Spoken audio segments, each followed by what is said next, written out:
Everywhere you turn, people are complaining about... For me? I wish I had something to give you. Wait, what about punching? That's the gift that keeps on...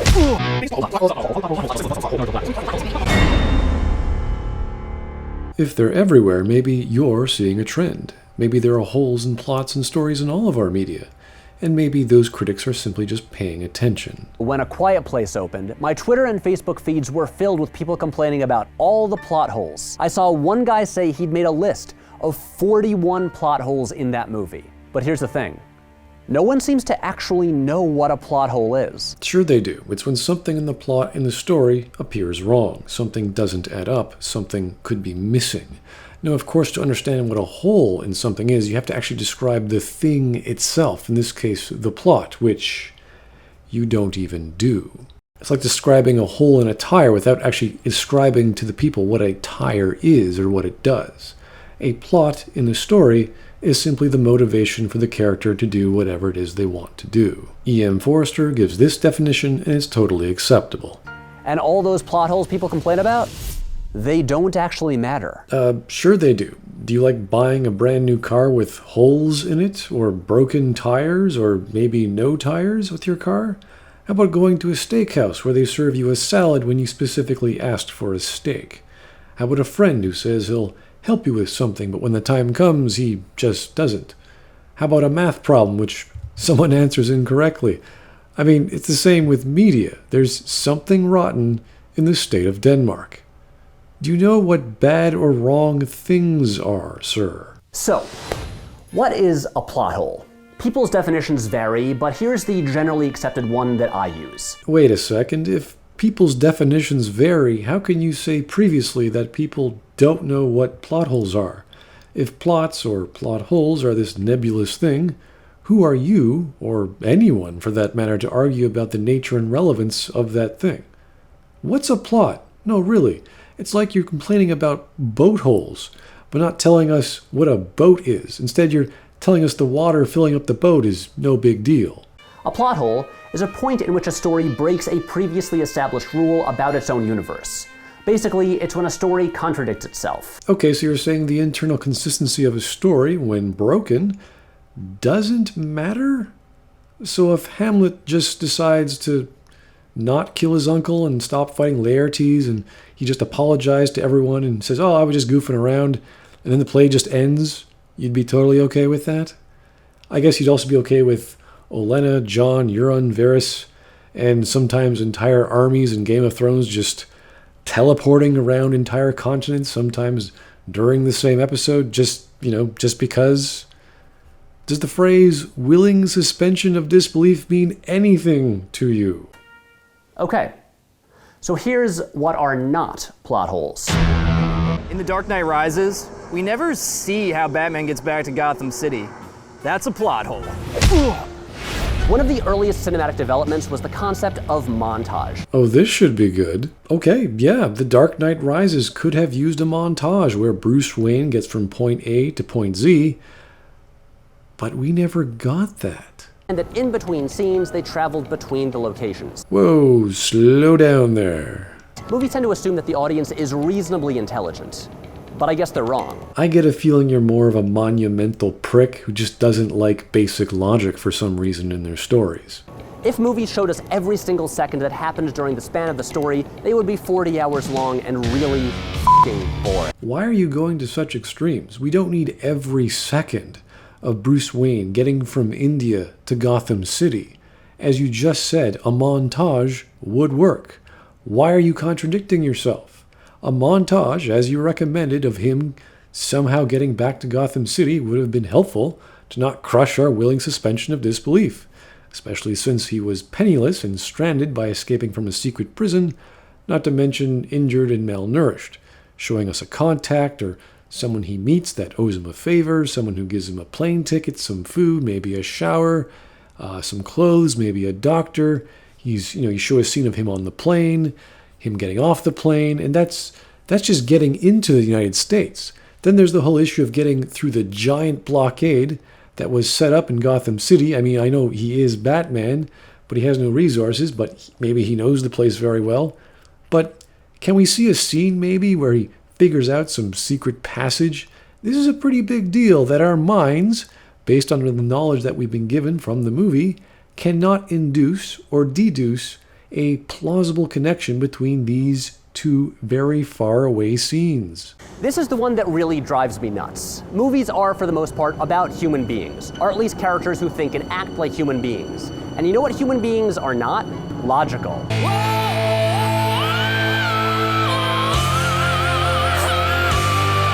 Do you know what human beings are, sir? This is an apple. It tastes yum yum. This is a cat. It goes meow meow. This is a star. This is an Indian man who works with computers. This is another human being. Okay, so maybe you're not logical. Let's just go with that then. People make mistakes. Okay, so we're just imperfect? That's the excuse whenever a simple question like, why don't they just escape from conflict comes up. That's ridiculous. There must be an underlying reason why a character just doesn't simply walk or run away from conflict. This is intrinsic to the movie's or a story's plot. This is intrinsic to why a character even exists in a story. But since you didn't define what a plot is, let alone even know that it is a thing in a story, and your understanding of logic is seemingly unimportant, I can see where you're coming from here, man. You know how in Star Trek, Vulcans live dominated by logic, and it's established that acting logically is at odds with acting human. So if everyone acted totally logically all the time, only making the most logical decision in any situation, no one would be acting human. No one wants characters in a movie to be Vulcans unless they're actual Vulcans. People who buy houses in the woods where things in the woods kill them when they make noise have very poor taste in real estate. Also, being Americans, I think that would be one hell of a good reason to own an arsenal of weaponry, calling in the National Guard or whatever else Americans do to kill out bad guys. Americans take their land ownership very seriously, I think. However, it would be much simpler and more logical to simply escape from such a place.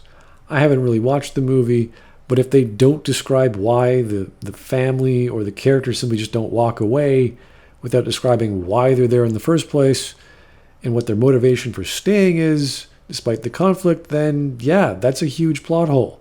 No sane family would live under these conditions in modern times. Such a scene must be set up properly for the audience to believe it. Thus, there would be no conflict, which would lead to no drama, which would lead to no stories. Considering your regard for logic is very low, after all, humans are all imperfect, just like you, I don't think you should be using logic in your argument. It's like saying math is useless to describe stories, and then you start using math to explain your argument. And how the heck does logic equate to no conflict? There's plenty of scenes in Star Trek where Vulcans, the high practitioners of logic, act completely logical, and yet there's still conflict. Sometimes they don't act completely logical, they get a bit emotional too. That's also a bit of conflict. So you're inventing a gigantic straw man, and I can't even bring my brain over to your realm of thinking because it's so childish. Not even illogical, it's just asininely childish. And this is all because you don't like people talking on the internet about plot holes. Really? There is a huge plot hole in Star Wars. I mean, come on. Why would the Death Star have such an obvious design flaw?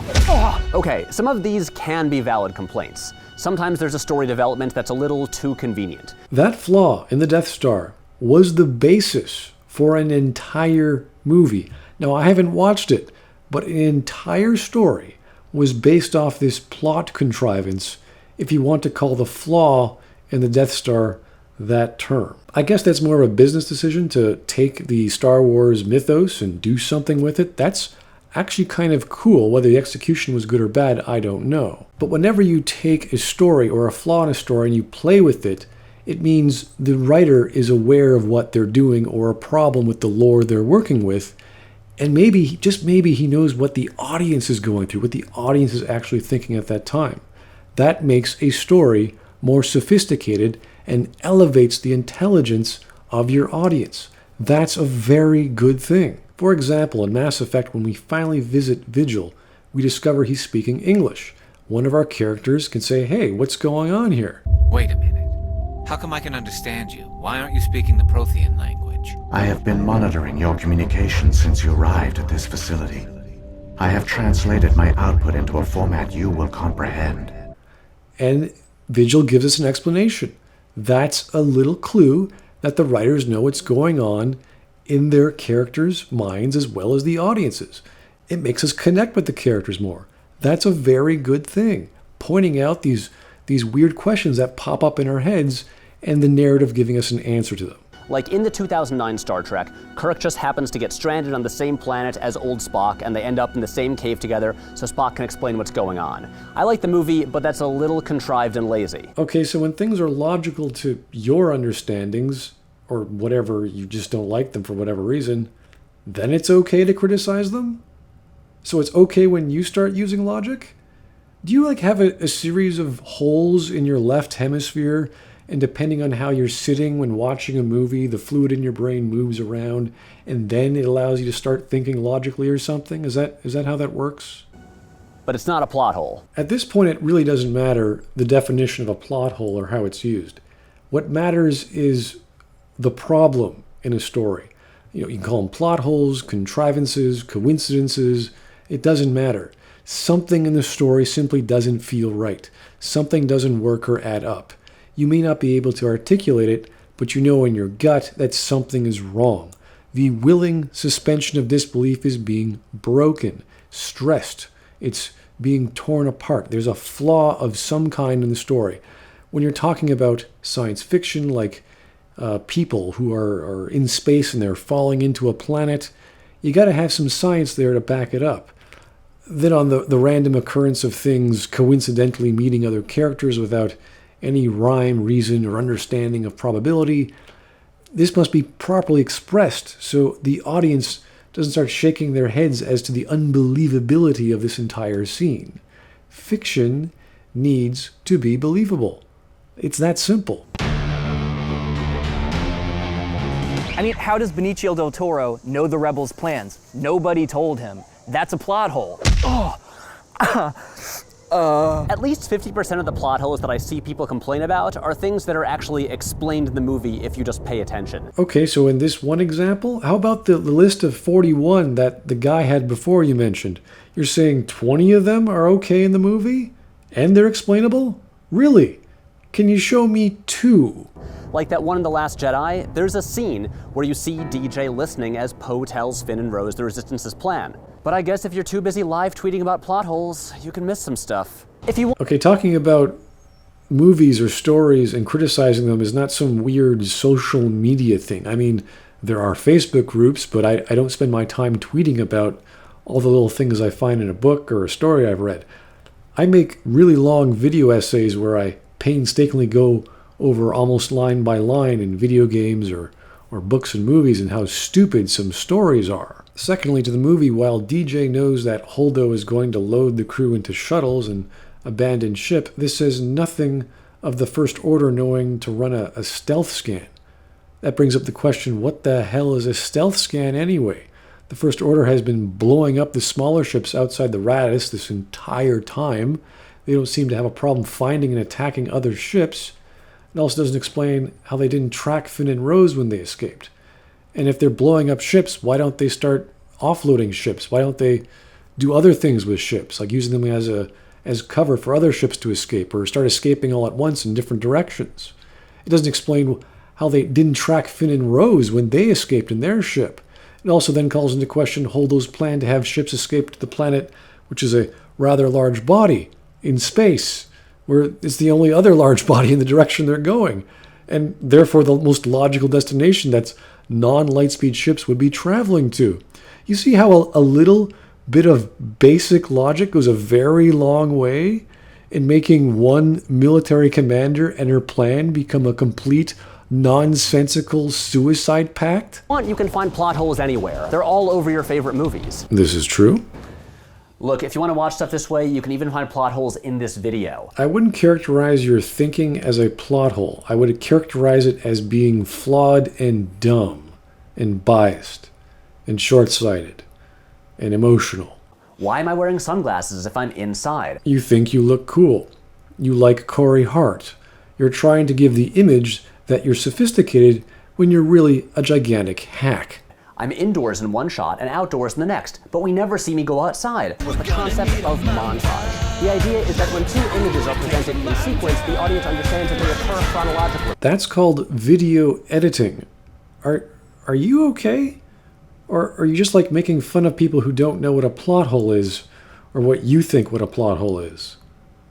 They're arguing about problems in a story. It doesn't matter what you call it, it doesn't change the fact that those things exist. Plot hole. You can find plot holes or logic gaps in any movie. That's right. The trick is to find the ones that actually matter, though, the root of the problem, the ones that break one's willingness suspension of disbelief the most. If it breaks the story's lore, the consistency of character behavior, the believability of the universe, well, those are pretty big plot holes and good to point out. It means the writer or producer wasn't spending enough time to create a magical fictional world, and our logical brains, yes, the left hemisphere you seem to dislike, can process and make sense of. And if you want to, go right ahead. I thought this video was titled, "Shut Up About Plot Holes." Why are you contradicting yourself? Just don't tell me that those are genuine flaws and problems and reasons that a movie is bad. Sir, do you enjoy being the masochist in S&M? Or are you from Planet Bizarro? Because they're not. Okay, you just said it's okay to point out plot holes. In fact, you pointed to a whole bunch from movies. I'm a bit confused here. Do you have a train of thought that makes sense, or are you just randomly saying things because you're angry at people being more observant and using their left hemisphere better than you? Do you even have a left hemisphere? None of these things actually matter, because they're not what a movie is about.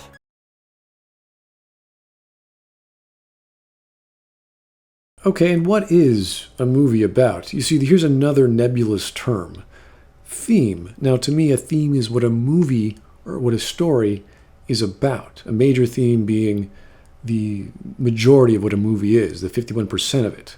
If 51% of a movie is a character killing zombies, well, you're probably watching a zombie killing movie. But that's just my definition. The difference between you and me is I don't care how you appreciate your movie or why you like or dislike it. But if you tell me I can't talk about the things I care about in a story, well, you're going to lose that argument. I mean, especially when you can't even define your own terms and put one term, like theme, above another, like plot. So even though most people are using the term plot hole incorrectly, all of these complaints are rooted in the same thing.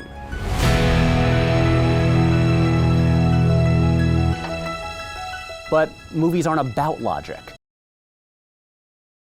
Movies have logic in them. They have characters who act logically as well as illogically. In much the same way movies aren't all about reason or belief or any other mental exercise we perform. They can be about whatever. Movies tend to be about people or characters in conflict with something. And people there are logical and reasonable and they believe in stuff. What is your hate boner over logic here, buddy? Do you just not like Vulcans or something, and then you project Vulcans onto everything? Oh, that's why they're not logical? And that's okay with you? They're not equations. They're not proofs. They're not puzzles. Oh, for God's sakes. You're trying to tell me murder mystery movies aren't puzzles, or that movies can't have twists or plots or character reveals in them? Sir, do you even know what a story is? Okay, what is a movie to you, sir? And have you ever watched or read a story about Sherlock Holmes, Hercule Poirot, 2001: A Space Odyssey, Memento, The Usual Suspects? Have you seen any of those? I know it seems impossible to watch movies wrong, but you're watching movies wrong. What is more believable? The rest of the world believes in the existence of plot holes and their relevance in eroding the willing suspension of disbelief, aside from other problems in storytelling, or you have a piece of your left hemisphere missing. Die Hard is a movie about an ordinary man thrown into an impossible situation, who needs to rise to the occasion and persevere so that he can reunite with his estranged wife. And if you make the antagonist and their methods asinine, it makes the conflict less interesting because the antagonists are a bunch of buffoons relying on a massively complex scenario of the police cutting power to a building, also they can bypass a security system that they already have plans for. This is a problem the screenwriter should have thought of before he finished his script. That's the point of the movie. That's what it's about. I'm not sure what the point of the movie is. I haven't watched it in a while, but I doubt that's what it's about. See, again, to me, what a story is about is what the majority of the scenes in the story shows us. Die Hard is an action movie, so to me, Die Hard is about a guy trying to survive by running around a building despite innumerable odds and killing a bunch of mooks. That's what the movie is showing me mostly, regardless of my bias or what I think the movie is about, or what I want the drama to be about, or what I subjectively feel or interpret. I throw out my brain, and I'm literally just using my eyeballs and paying attention, and my ears and watching the thing and listening, and I see the majority is a story about John McClane running around. It's an action flick. There's not too much substance there. However, his motivation could be to reunite with his family. Sure, that sounds fine. That's the plot, the thing you didn't bother to define, let alone in this example, but that's not what the movie is about. Most of the other plot holes for Die Hard listed on the site are variations on, why didn't John McClane do this? Well, because the whole point of John McClane is that he's a normal guy who makes human mistakes. I really don't think John McClane is a normal guy. Maybe he comes across as one, but he certainly is not. He's really a big action hero. Normal guys are not action heroes, okay? John McClane is in lore, is a New York City Police Department detective. I don't know how badass cops are in New York, but this is one way to portray one badass guy. In fact, I think the Die Hard movies pretty much made the Steven Seagal character. I mean, that's his acting career right there. The villain of the movie sees him as just another American who thinks he's John Wayne. This is a form of aggrandizement of what it means to be an American, I think. It is a form of idealism. If he can survive and kill that many people with glass in his feet while profusely bleeding, he is certainly not a typical American cop. And I'm sure he has great motivation to get back with his family, but he needs a lot more than just motivation to kill that many people and to survive that long in that way. If he did the perfect, most logical thing every single time, he wouldn't be the same character. He'd basically be a Vulcan, and the movie would end way earlier and be terrible. Again, with his asinine straw man of assuming if they can't be normal people, they must therefore be an extreme example of another. How about being sometimes logical? People can be logical and illogical. But just don't take it from me. Take it from the screenwriter, Stephen E. D'Souza, who talks about cutting content from the movie for the sake of continuity, which does indeed generate a plot hole. There are plot holes in stories. They are real. Logic is present in people, therefore in stories as well. We're not saying they have to be Vulcans. We're saying they have to be believable. You would be denying human reason itself if your argument is, because they're humans, they can't be Vulcans. That's stupid. Take Harry Potter and the Goblet of Fire. At the climax of the story, Harry reaches the Triwizard Cup, which turns out to have been turned into a portkey that transports him to Voldemort. So the villain's whole plan hinged on Harry being the one to get to the cup first and win the tournament. But really, any random object could have been turned into a portkey, and they could have sent him to Voldemort way earlier without all that hassle. But that doesn't matter. I haven't touched the books or movies, but even Rowling says this. As obsessive fans will tell you, I do slip up. She's admitting she makes plot holes. A writer admits to making errors. Now, most writers do. That's why we have editors. After all, writers are only human. They're not, Vulcans, I guess. And Rowling's is screwing up the nature of magic, which should have definable boundaries and pre-existing examples that follow lore. And while science fiction technology or magic might not be what a story is all about, it doesn't negate the existence or relevance of flaws in a piece of art. There are flaws, they exist, you either acknowledge them or you find some bullshit excuse why they don't exist. This, like so many plot holes, are things that would just destroy any conflict or drama and end the story immediately. So Koth, his eyes open! Okay, we're getting somewhere here. Number one, you're admitting that there are plot holes. And number two, you're admitting these plot holes would destroy the story immediately. Thank you very much for admitting that. That's a good first step. Like, sure, to an objective, omniscient viewer. You mean that magical floating camera that can go anywhere in space and time, that gives us a third-person omniscient perspective found in writing and movies and comic books, all sorts of media and all stories throughout the ages? You're telling me it's literally giving us an objective perspective of events? It would make logical sense for Admiral Holdo to tell Poe Dameron her plan. It is also what a leader would do, to instruct her subordinates, or anyone on the ship for that matter, as to what the hell they're doing. Kind of helps when you're doing a job, what they're trying to do, so they can perform their job better. They know what's going on. It doesn't have to be every detail. It has to be a general guideline or rule or goal they're going for. It's really basic stuff here. And yes, it will destroy the movie, because that goes to show you just how bad the movie was set up, how bad the premise was, how bad Holdo's plot was, which I think was to save her people. I'm not too sure about that anymore.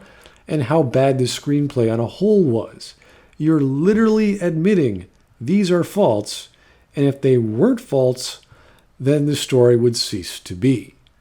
This is when you know you have a major problem in your story. When that you can remove one piece from your house of cards and the whole goddamn story falls apart, you have to go back to the drawing board. It's really that basic. All you need is a little literary technique called lamp shading, where a little bit of dialogue or a little bit of a scene showcases why this is not a problem in the story. In this case, she could have made an excuse like she believes there's a spy on board or what have you, and she didn't want to reveal anything. And that would be an excuse. It wouldn't be a very good excuse unless there was more development with that idea, but it would be something that we could at least sink our teeth into. And then there would be no conflict and no drama. Yes, and then you'd have the screenwriter write a better story. Just like in Mass Effect, how we learn about how the Vigil could speak human or speak English. You see how that works? It elevates the story. It makes it more intelligent because your audience was thinking along the same lines. They had questions that popped up as a result of the thing you wrote, and they go, aha, I wonder why. And then boom, it comes next into the scene and explains why that is. You see a problem, you fix it. When you don't fix something, it becomes broken, which is why The Last Jedi is a broken story. Doesn't matter what it's about, doesn't matter how action-packed and how much drama there is in it. If it doesn't make sense, if the scenes don't add up in a certain flow, in a certain order, it's a broken story. Poe would never send Finn on a mission, and Finn would never grow. Finn was never in any example where he was put into conflict, forced to make a choice, and forced to grow. That is literally stolen from him if we could even make such an assessment. Finn just seems to want to sacrifice himself for whatever reason, and he is then stopped by Rose. And Poe would never grow. How exactly did Poe grow? By realizing Force-projected Skywalker was stalling for time? Okay, how did he know that? What conflict did Poe go through to grow as a leader? Or grow as a military observer by deducing Jake's stalling plan? What choice did Poe make that he was forced to make that caused him to go in one or two directions? Holdo certainly didn't challenge him, and he mutinied and took over the ship without a fight. So where did Poe actually get challenged and grow as a character? And there would be no story. Exactly. And that's why it's such a destructively bad plot hole. And also, Holdo explains why she doesn't tell him the plan. She doesn't trust him. He just f***ed up and got demoted. She has no reason to. That's no excuse. This is supposedly a military operation, although you probably couldn't tell that by looking at Miss Prom Dress over here. But a military leader instills trust in their subordinates. They expect loyalty and execution of their orders. I don't really know what orders Holdo gave Poe. She doesn't have to trust him. He's an X-Wing pilot. She simply has to tell him what's going on. I mean, did she tell anyone what's going on board the ship? The entire ship? What exactly was the plan? What was the goal here? Why is that so difficult to tell anyone on the ship? And for whatever reason she doesn't tell anyone, why doesn't the audience at least get to know what the plot is? Was the great reveal of her putting people onto cargo ships such a brilliant, mysterious maneuver? Like, was there actually a spy on the ship that she had to be careful about? What was the big mystery here? Why is she acting so mysteriously and incompetently? Why is the First Order in that regard also so incompetent? Why aren't they doing various maneuvers? Why can't they go to light speed and then turn around? And why is Leia able, after she gets up from her magical coma or whatever she was doing, able to assess the situation with Poe instantly? And why did she shoot Poe? Why couldn't she just walk? Like, there's so many dumb questions that arise as a result of this horrific scenario because of a lack of just basic logic, of basic understanding of why things aren't working out. Again, if you think this is a plot hole, or you're annoyed because of the logic here, you're kind of watching movies wrong. I honestly don't think you've ever studied storytelling. The teachers that taught me, they pointed out plot holes in people's manuscripts when we wrote them like a day later. Like, very easily. It was just so obvious to them. It was, I guess, second nature to them because they were doing it for so long over the years. I mean, the idea behind stories is to get people to think, to visualize the events in their minds and to see where their minds take them. When they are thinking about the flaws in the story, you probably have a bad story. And that's just not a few people. There are thousands of people out there who watch this movie, hundreds of thousands, in fact, who really didn't enjoy it. And they knew, even though they couldn't articulate it as clearly as some others, that there was something very, very wrong. There's an episode of the show Community that imagined what a horror movie would look like if all the characters only made totally logical decisions. You are literally pointing to a work of parody where the purpose is to poke fun at the stupidity of nonsensical or silly aspects, in this case, of a genre of story, for the purposes of comedy. And what are you trying to say? That you still hate Vulcans? And the conclusion is that it would be really boring. Horror films are good at scaring you when two things are present. A, the willing suspension of disbelief is maintained, and B, they show you scenes that are scary. If A is not present, you cannot believe in the world of the cinema, and then B would be pointless. Thus, no other emotion would even be possible to be experienced. You wouldn't be scared, excited, happy, sad. You just wouldn't care. This is not just about logic. This is about you believing that what you're experiencing is really happening to those characters on the screen, and you identifying with those characters. It's not an easy thing to do, but you know how we get to believing something is real? We cover all of our mental bases. And to do that, we use a little man called Aristotle and his modes of persuasion. Logos, ethos, and pathos. Now, I've talked a lot about those on this channel, so if you ever cover those bases, you can tell a scary story, or any story for that matter, if you keep those three things in mind. I am in no way telling you to turn your brain off or to not think critically about movies. You seem to have forgotten the title of your video once again. Not at all. I'm saying you should worry about the things that actually matter. The number one thing you should care about when watching a movie or consuming any kind of fictional media is your belief that the thing that's going on is actually happening. It's the willing suspension of disbelief. You use logic, you use reason, emotion, authority, use every tool in the box to make your audience believe what is going on is really happening. This is what actually matters in fiction, in telling stories. So, take Batman v Superman, Dawn of Justice. I think it's a bad movie, and it has big old dumb logic issues. Oh, so it's okay if you point out the logical flaws in the movie, but the rest of us can't? Now, I don't think this person is a hypocrite. I just think he's angry for being dumb. The actual problems are that many of the central characters are totally static and poorly motivated. Oh, are you trying to say something about their plots? Okay, do you even know what plots are? Can you define them for me? And they don't learn anything or grow through the story. You know, characters can learn stuff and still not grow as a result of learning stuff, right? And the one major moment of growth is caused by a ridiculous plot contrivance. Okay, so Batman freaking out over his mother's name, which is also Superman's mother's name, is a plot contrivance? I gotta ask, what is a plot again? You're dancing around the issue and getting angry at people who talk about plot holes, which I think you know the definition of, but you don't even know the definition of what a plot is, it seems. So as much as I enjoy making fun of some dumb logic gaps in that movie, they still don't really matter. Again, why doesn't logic matter? Why wouldn't it matter? It's like saying reason or emotion don't matter. So what happened? Basically, the internet. Because I like driving myself insane, I searched back through Google year by year for... So you want us to stop talking about plot holes, and you search the internet and find people who talk about plot holes, and you're blaming other people for driving yourself insane. Okay, I think you need to stop looking for things you dislike. Maybe search for more S&M cuckolding. I think that's your route. You seem to like pain a lot. You like being a masochist of some sort. They hadn't been embraced by the public. And now they are, and they aren't going anywhere. Pop culture commentary from a nerdy fan perspective began exploding in popularity. Oh, so you don't like nerds talking about movies?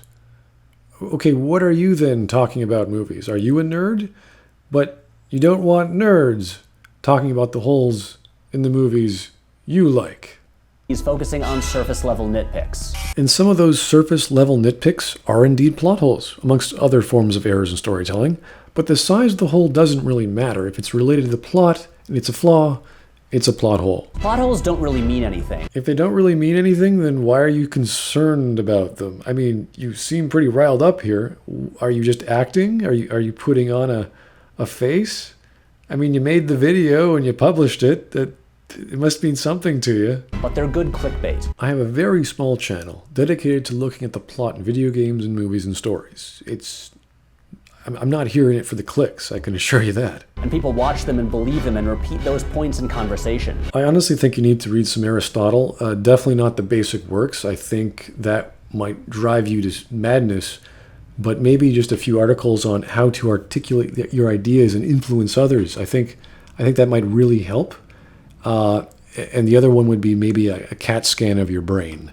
And when they watch movies, they think about these surface-level nitpicks. Well, I'm sure there are critics out there who just watch or absorb media to nitpick. Good for them. So what? Why can't they appreciate media however they want? Why don't you want people talking about the flaws in stories? Do you want to have better stories? Because if you want better stories, you need to point out the flaws of stories that came before. And plot is one of the most easily accessible ways to analyze a story and to see the main problems of it. This is way bigger. This is about cultural shifts coinciding with evolving technology. No, I think this is about people getting smarter over the years and sharing ideas more and being more observant, being more analytical, and ultimately being better writers and better consumers of media, appreciating what they've given and what makes something, what gives something quality in storytelling. So look, watch whatever YouTube videos you want, think whatever you want about movies, just please.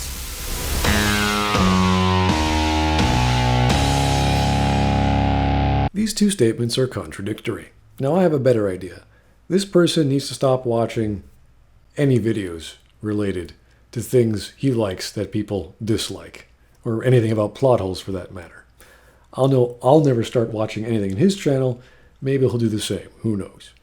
Always remember to go to your options menu, clear out your cache, wipe your browser history, and smash the X button on your web browser.